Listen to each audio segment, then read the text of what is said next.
Bonjour, Morning Brick du 24 avril 2017.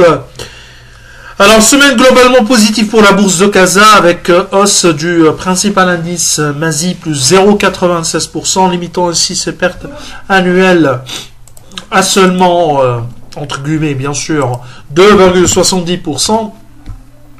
Les volumes de la semaine ont atteint 300, disons, étaient plus que 340 millions de dirhams et on est amélioration par rapport à la semaine dernière.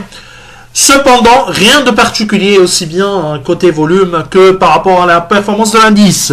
Par contre, Maroc Telecom publie son chiffre d'affaires, ses résultats T1 2017, avec un chiffre d'affaires consolidé de 8,5 milliards de dirhams, on recule de 2,7% en rythme annuel, moins 1,9% de taux de change constant selon l'opérateur télécom marocain. Et l'opérateur explique ce recul par le fait d'un effet calendaire défavorable et d'importantes baisses des tarifs de terminaison d'appel au Maroc et à l'international. Alors, l'activité au Maroc poursuit sa glissade, hein, on est toujours en retrait, recul de 2,5% à 5 milliards de dirhams. Le chiffre d'affaires de son côté, chiffre d'affaires en international de son côté, a reculé de 2,5% à 3,76 milliards, disons à 3,7 milliards de dirhams. Effet de change défavorable également pour l'activité à l'international. Alors, côté résultat opérationnel consolidé, s'établit à peu près 2,4 milliards et inclut 183 millions de charges de restructuration. Le résultat net part du groupe ressort à 1,36 milliards, en baisse de près de 10,5% par rapport à la même période, soulignant que l'année dernière, il y avait une plus-value immobilière réalisée au premier trimestre 2016.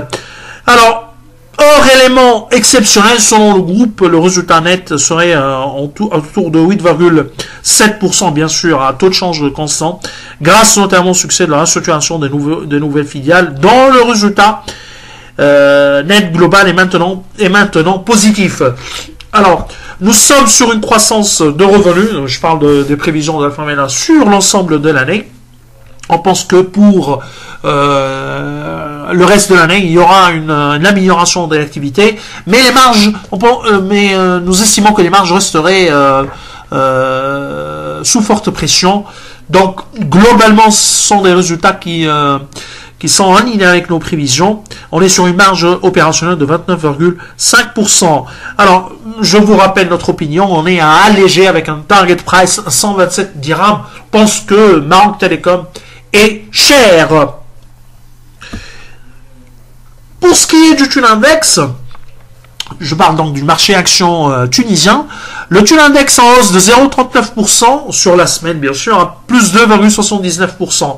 Alors la semaine a été active côté actualité, animée côté actualité avec la publication des indicateurs d'activité. Nous vous enverrons un récap surtout sur les banques et les compagnies de leasing.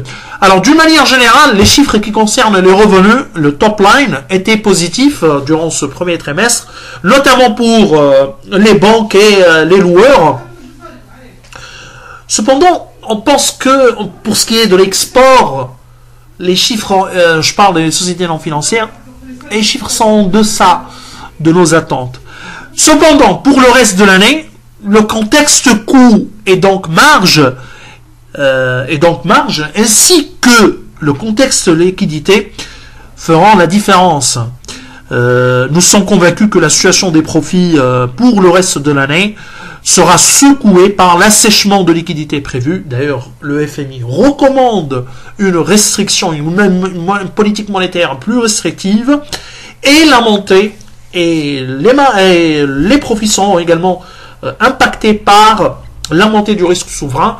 Pour le moment, cette montée du risque souverain se traduit par la devise, par la dépréciation du dinar, par la glissade du dinar, mais à suivre de près également les taux d'intérêt. Alors, depuis le début de l'année, le dinar perd à peu près 7% par rapport à l'euro, Attention, dans les salles de marché, le vrai prix, c'est-à-dire de vraies transactions importantes, ont touché les 2,7, 2,68, 2,7, c'est-à-dire pour l'euro, je parle. Et pour le moment, les banques ne font plus de transactions à terme en absence de visibilité, ou font difficilement des transactions à terme en absence de visibilité. Alors nous y reviendrons dans les jours qui viennent sur cette situation de détérioration, de dépréciation de dinar, et Macron au deuxième tour des présidentielles françaises renforcerait davantage l'euro. Donc il faut tenir compte d'un fait que la semaine pour l'euro sera plutôt positive. Alors nous sommes parmi les rares analystes de la place, mais à considérer que la dépréciation du dinar, voire le free float, un éventuel free float, comme on le considère comme une bonne décision. Entre nous, la BCT n'a pas les moyens également pour défendre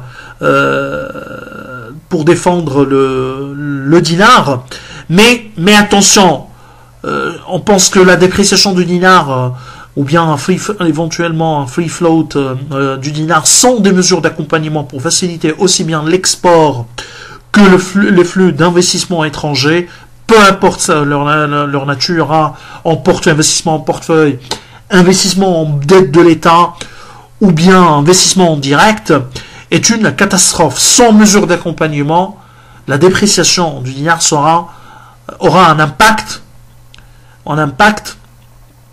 dévastateur sur l'économie tunisienne, surtout sur le pouvoir d'achat, notamment sur le court terme.